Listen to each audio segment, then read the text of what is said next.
आपने 1 ईयर तक मेहनत की और समझने का प्रयास किया, खूब पढ़ाई की, अलग अलग प्रकार के लेक्चर देखे, बायोलॉजी, फिजिक्स, केमिस्ट्री और बॉटनी। आपने एग्जॉट किया, सारे सब्जेक्ट्स का निचोड़ अपने माइंड के अंदर स्टोर किया और आप अब बिल्कुल तैयार हो चुके हैं एग्ज़ाम के लिए और आपके पास सिर्फ 12 आवर्स बचे हुए हैं। मैं बात करने के लिए आया हूँ, आपने एडमिट कार्ड तो अपना निकाल लिया होगा, अपने पास रख लिया होगा, ताकि एडमिट कार्ड के बगैर आपको आपके स्कूल में जहाँ पर आपका सेंटर लगा हुआ है वहाँ पर आपको एंट्री नहीं दी जाएगी। इसलिए आप अपने एडमिट कार्ड को जो है सुरक्षित निकाल लिए होंगे और अपने पास उसको फिल करके रख लिया होगा।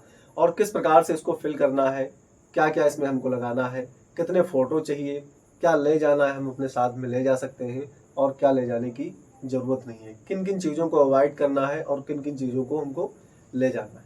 मैं अपने पर्सनल एक्सपीरियंस से बता रहा हूँ कि आपको कौन सा टाइम हमारा होगा, इसके साथ में कितने फ़ोटो ले जाने हैं और इसके साथ में हमको कौन कौन से डॉक्यूमेंट्स, अदर आईडी ले जानी है, इसके बारे में हम बात करते हैं। तो सबसे पहले बात कर लेते हैं टेस्ट डिटेल्स के बारे में कि डेट यानी कि एग्ज़ाम की डेट कब है।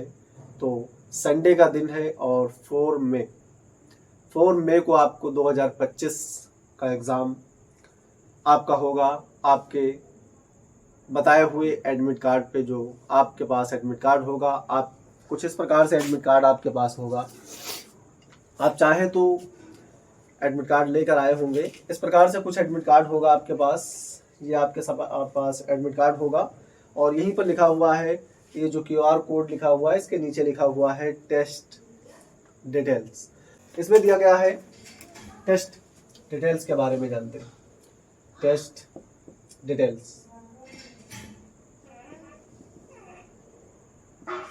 टेस्ट डिटेल्स के बारे में हम समझते हैं। तो इसमें दिया गया है क्वेश्चन पेपर का मॉडल। क्वेश्चन पेपर का मीडियम बताया गया है कि कौन से मीडियम में आपका पेपर होगा।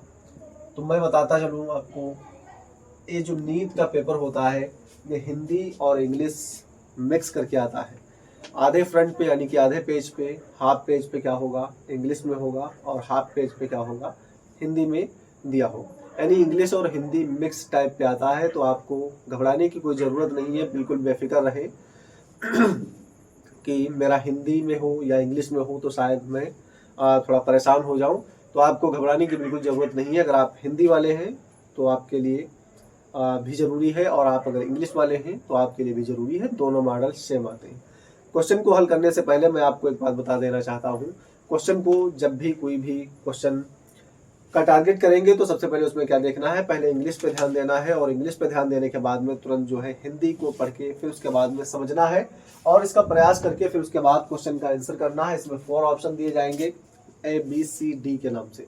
ABCD में कोई एक सही होगा, कोई एक गलत होगा। क्वेश्चन आपसे पूछे जाएंगे और आपको थ्योरी लाइक क्वेश्चन पूछे जाते हैं कि क्या इसमें सही है, क्या गलत है। हम अभी बात करेंगे पेपर आपका पिछले ईयर्स का यानी कि प्रीवियस ईयर का क्वेश्चन थोड़ा सा डिस्कस करेंगे। उसमें देखेंगे कि क्या क्या किस प्रकार से हमने फिल किया और फिल करेंगे और फिर उसके बाद में इसके अंदर कौन कौन से किस किस प्रकार से क्वेश्चन आते हैं और कितने इस पेपर के यानी इस एग्जाम में क्वेश्चन हमसे पूछे जाते हैं। मल्टीपल चॉइस क्वेश्चन होते हैं, MCQ बेस पे पूछे जाते हैं। हम बात कर रहे थे फिर उसके बाद डेट ऑफ एग्जामिनेशन। ये कैसा होता है, हिंदी भी आता है और इंग्लिश भी आता है। हिंदी भी है और इंग्लिश दोनों सेम होंगे। इस प्रकार से आपका पेपर होगा और इस पे हाफ पे इधर वाले पे हिंदी तो इधर वाले पे इंग्लिश होगा। कुछ इस प्रकार से आपसे पूछा जाएगा। डेट ऑफ एग्जामिनेशन पूछा जाता है, यानी कि date of examination. Test details में क्या दिया गया है, date of examination. Date of examination, examination की डेट क्या है। तो आपको बहुत बेहतरीन तरीके से पता है, 1 साल से 1 ईयर से वेट कर रहे हैं तो आपसे बेहतर इसको कोई नहीं जान सकता है। 4 मई 2025 को आपका एग्जाम होने वाला है और दिन रहेगा आपका संडे का दिन है। कौन सा दिन है, दिन रहेगा संडे और वो बिल्कुल अनकरीब है 4 मई 2025 और संडे का दिन। फिर इसके बाद में रिपोर्टिंग एंट्री की बात करते हैं। तो रिपोर्टिंग एंट्री क्या है, ये जो बात की गई है रिपोर्टिंग एंट्री यानी कि रिपोर्टिंग टाइम क्या होगा हमारा, किस टाइम पे हम कॉलेज पर पहुंचेंगे। एडमिट कार्ड तो बता रहा है कि भाई तुमको 11 AM तक पहुंच जाना है। कितने AM तक पहुंच जाना है? 11 AM तक पहुंच जाना है। वहां पर चेकिंग भी चलती है और अलग अलग प्रकार से आपको बताया जाएगा कि क्या क्या अपने रोल नंबर को मिलाना होता है। बाहर सीट लगा देते हैं कॉलेज से बाहर, और अपने एडमिट कार्ड से उस सीट से अपना रोल नंबर चेक करें और फिर उसके बाद में एंट्री आपकी होगी जब उसका टाइम होगा। गेट ओपन होगा, गेट तब तक क्लोज रहेगा जब तक आपका टाइम नहीं होगा। जब आपका टाइम हो जाएगा एग्ज़ाम का, यानी कि उस पेपर का, क्वेश्चन का, तब आपको आधे घंटे पहले यानी 30 मिनट पहले आपको एंट्री ले ली जाएगी। और फिर उसके बाद में आपको, उससे पहले आपको इसलिए बुलाया जाता है कि इसका रिपोर्टिंग टाइम इसलिए बताया गया है कि आप 11 AM तक पहुंच जाएं वहां पर, इसलिए कि आपकी चेकिंग हो सके। चेकिंग का मतलब क्या है? इस चेकिंग का मतलब ये है कि गर्ल्स जो होती हैं, गर्ल्स की थोड़ी स्ट्रॉन्ग चेकिंग होती है और उसमें थोड़ी सी और प्रॉब्लम आती है। जो मुस्लिम गर्ल्स होती हैं, मुस्लिम गर्ल्स वो हिजाब पहन कर जाती हैं, हिजाब, तो उनको क्या होता है, उनको अच्छे से एक स्पेशल रूम में ले जाया जाता है और जो वहाँ की मेम होती हैं लेडीज़, वो क्या करती हैं, उनको जो है चेक करती हैं, उनके हिजाब को खुलवा करके, और उनको जो है चेक किया जाता है कि ऐसी कोई सामग्रियाँ तो नहीं है। तो इसलिए आपको आधे घंटे पहले या 30 मिनट्स पहले बुला लिया जाता है ताकि आपको अच्छी तरीके से आपकी चेकिंग हो सके और कोई भी आपके पास पर्ची या स्लिप ना उस हॉल के अंदर जा सके जहाँ पर आपका एग्जाम होने वाला है। तो ये बेहतर तरीका है, चाहे वो मुस्लिम गर्ल्स हों चाहे वो हिंदू गर्ल्स हों, कोई भी हो, वो आधा घंटे 1 घंटे पहले वहाँ पर पहुँच जाए तो ज़्यादा बेहतर रहेगा। इसमें कोई आपत्ति वाली बात नहीं है कि मुझे पहले बुलाया जा रहा है, उन्हें बाद में बुलाया जा रहा है। आपकी अच्छी तरीके से चेकिंग हो जाएगी, उनका डाउट खत्म हो जाएगा और आप बिल्कुल निडर हो जाओगे। सच्चाई तो यह है कि फिजिक्स, केमिस्ट्री और जूलॉजी, बॉटनी 4 सब्जेक्ट होते हैं। 4 सब्जेक्ट में क्या तुम नकल लेकर जाओगे भाई? एक स्लिप लेकर जाते हो, अगर एक क्वेश्चन भी आपको उस स्लिप से आएगा तो क्या होने वाला है? क्वेश्चन से कुछ नहीं होने वाला। लेकिन दरअसल बात यह है, अगर आप पकड़ लिए गए तो आपको बड़ी बेचैनी और बहुत मायूसी आपको होगी और आपको सील कर दिया जाएगा, बर्खास्त कर दिया जाएगा। ठीक है, तो बिल्कुल समझ से और समझदारी से, इतना बड़ा सिलेबस है, उस सिलेबस के अंदर एक छोटी सी स्लिप लेकर जाओगे, कुछ जरूरी है कि क्वेश्चन वही फंस जाए?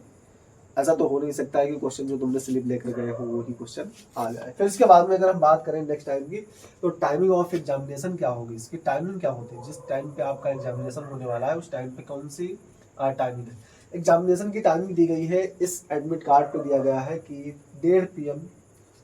जो इसका गेट क्लोजिंग की बात कर रहे हैं, पहले हम बात करेंगे गेट क्लोजिंग। इसमें दिया गया है कि गेट क्लोजिंग कितने टाइम में होगी, गेट क्लोज कब होगा। गेट क्लोजिंग 1:30 PM पे बताया गया है, 1:30 PM पे, यानी कि 1:30 बजे गेट की क्लोजिंग हो जाएगी, उसके बाद एंट्री नहीं मिलने वाली है।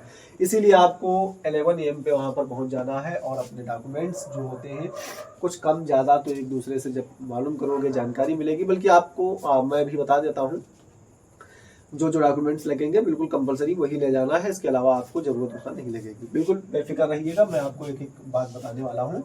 1:30 PM पे गेट की क्लोजिंग हो जाएगी और एग्जामिनेशन जो टेस्ट स्टार्ट होगा, यानी कि टेस्ट का टाइम जब होगा, टाइमिंग ऑफ एग्जामिनेशन की बात करते हैं। टाइमिंग ऑफ एग्जामिनेशन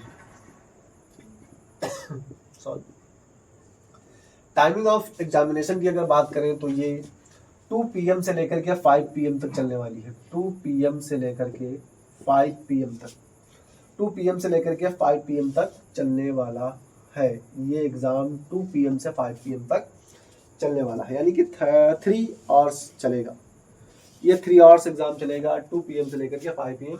11 AM पर आपको एंट्री जाना है। 1:30 PM पे क्या होगा, 1:30 PM पे क्या होगा, यहाँ पर गेट की क्लोजिंग हो जाएगी जिस जगह पर आपका सेंटर लगा हुआ है, और 2 से 5 PM तक आपका एग्ज़ाम चलेगा। 5 PM जैसे ही होगा आपसे आपकी कॉपी छीन ली जाएगी और उस स्कूल के अंदर घंटी लग जाएगी, आपको बाहर कर दिया जाएगा।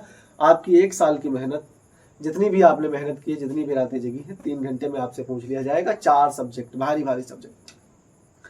फिजिक्स अपने में एक अलग है, केमिस्ट्री अपने में अलग है, बायोलॉजी अपने में अलग है, बॉटनी अपने में अलग है, सब अलग अलग हैं और सबके क्वेश्चन 3 घंटे में आपको बताने हैं। क्या क्या इसके अंदर होना चाहिए, क्या पता कौन से चैप्टर से कहाँ से क्वेश्चन आ जाए, इसका कोई कुछ भी नहीं बता सकता है। ना तो कोई बाबा ना कोई अंतर्यामी, कभी भी किसी टाइम पे किसी जगह पे आ सकता है। बट हाँ, ये जरूर पिछले साल के बच्चे जो हुए हैं वो लगभग 26 बच्चे इस बार जो हमको दरखास्त किया गया है MBBS से, उनको निकाल दिया गया है। अभी हाल ही अपडेट है फिर इसके बाद में इसमें क्या दिया हुआ है, इसमें दिया गया है लेफ्ट हैंड का थंब लगाना है। क्या लगाना है, यहाँ पर एक अपना पोस्ट कार्ड नहीं, पासपोर्ट साइज फोटो लगाना है। कितना, कौन सा साइज है, पासपोर्ट साइज फोटो लगाना है। जो आपके रजिस्ट्रेशन करवाते टाइम जो फोटो आपके हों वही वाला फोटो जो लेना है वो पासपोर्ट साइज यहाँ पर एक लगा देना है और लेफ्ट हैंड का थंब यहाँ पर लगा देना है। और यहाँ पर सिग्नेचर नहीं करनी है, सिग्नेचर इन्विजिलेटर के सामने ही करनी है और कुछ नहीं आपको करना है। बस ये आपका कंप्लीट हो गया है। फिर उसके बाद में सेकंड पेज इसका जो आता है, इसमें क्या लगाना है, पोस्ट कार्ड फोटो लगा देना है। इस प्रकार से पोस्ट कार्ड फोटो लगा देना है। आप 2 फोटो निकलवा लें इसके। कोई भी प्रॉब्लम अगर आती है तो आप इस प्रकार से वहाँ पर भाग दौड़ ना होने पाए। आपके पास चिपकाने के लिए गम भी होना चाहिए, आपके पास 2 पोस्ट कार्ड फोटो होने चाहिए। लगभग 8 से 10 पोस्ट कार्ड फोटो ले लीजिएगा और एडमिट कार्ड की 2 कापियाँ निकलवा लें ताकि कोई प्रॉब्लम ना आए। बाल पॉइंट पेन ले जाने की ज़रूरत नहीं है क्योंकि वहाँ पर पेन आपको एग्ज़ाम हॉल में ही मिलेंगी और आपको कुछ नहीं ले जाना है, सिर्फ एडमिट कार्ड ले जाना है। और बस उसके साथ में क्या ले जाना है, आपको एक ID को डाल लेना है। चाहे आप राशन कार्ड डाल लें, राशन कार्ड और आधार ID जो आपकी आधार बोला जाता है इसको जरूर डाल लें, या पहचान पत्र जिसको बोला जाता है निर्वाचन कार्ड। ये इनमें से कोई एक चीज़ ले लें या क्लास 12th का एडमिट कार्ड लेकर जाए जरूर। ये क्या होता है, एक सेकंड ID होगी जिससे आपको एंट्री मिलेगी और आप ऐसे कोई ऑर्नामेंट ना पहन के जाएं और ना तो ऐसे कोई भारी कपड़े पहन कर जाएं जिससे आपको तकलीफ हो। वहाँ पर आपके कपड़े को निकलवा दिया जाए। आप बिल्कुल डिटेल में इसके पीछे फ्रंट पेज पे लिखा हुआ है, आप एक एक कितने दिए गए हैं, 23 रिक्वायरमेंट्स दी गई हैं। ये आप देख लें, इनको आप समझेंगे पढ़ेंगे तो आपको पता चल जाएगा क्या क्या चीज़ें हमको अवॉइड करनी है और क्या क्या चीज़ें हमको ले जानी है। ढीले ढाले एक टी-शर्ट, एक लोवर में आपको जाना है, एंट्री करना है और वहाँ पर कोई इतना फैशन गूगल्स या ऑर्नामेंट कोई भी नहीं लेके जाना है। गर्ल्स के लिए खास बात और बॉयज़ के लिए ये जो वॉच आपको नहीं ले जानी है। आपको जो कमर बेल्ट लगाते हो इसको भी नहीं ले जानी है। हाथों में चेन्स हैंड्स में पहनते हो इसको भी निकाल के रख देना है 3 घंटे के लिए। कोई आप गरीब नहीं लगने लगोगे।